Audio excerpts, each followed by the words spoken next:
কি সকালবেলায় চায়ের প্রচারটা বেরিয়েছে? অবশ্যই চা চক্রে অবশ্যই আসতে হচ্ছে, কারণ হচ্ছে আমাদের 18 নম্বর ওয়ার্ডে এসেছে, আমাদের গৌতমবাবু আছেন, সবার সঙ্গে একটা মানে হোমলি অ্যাটমসফিয়ার আর কি, ঘরোয়া একটা বৈঠকের মতো হচ্ছে মানে এটা।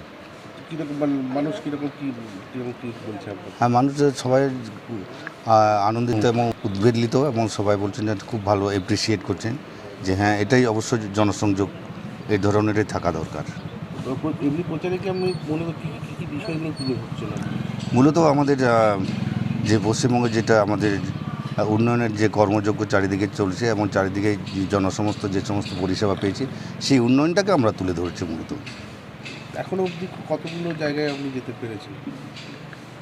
এখন ব্লক লেভেলের সবগুলো আমার যে নির্বাচনী ক্ষেত্র সেগুলো প্রায় কভার হয়ে গেছে, এবং এখন পঞ্চায়েত লেভেলে সব যাচ্ছি। এরপরে কোথায় যাবেন?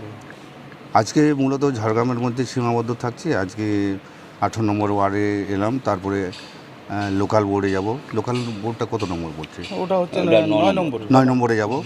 আর বিকেলের দিকে মোটামুটি আমার ওয়ার্ড যেটা 16 নম্বর ওয়ার্ড, সেখানে গেলে আমরা বাড়ি যাব এবং প্রচার করব।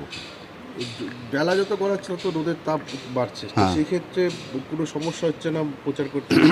সমস্যা হচ্ছে, আর আমি যেখানে যাচ্ছি সেখানে ওনাদেরকে বলছি যে ঠিক আছে, আমরা ম্যাক্সিমাম 10টা-11টা পর্যন্ত প্রচার করব, তারপর দুপুর দিয়ে একটু রেস্ট নিতে হবে, কারণ যে টেম্পারেচার, সেই টেম্পারেচারটাকে অ্যাভয়েড করতে হবে। তারপরে আবার রোদটা যখন কমে যাবে সেই সময় আবার প্রচারে বেরোচ্ছেন।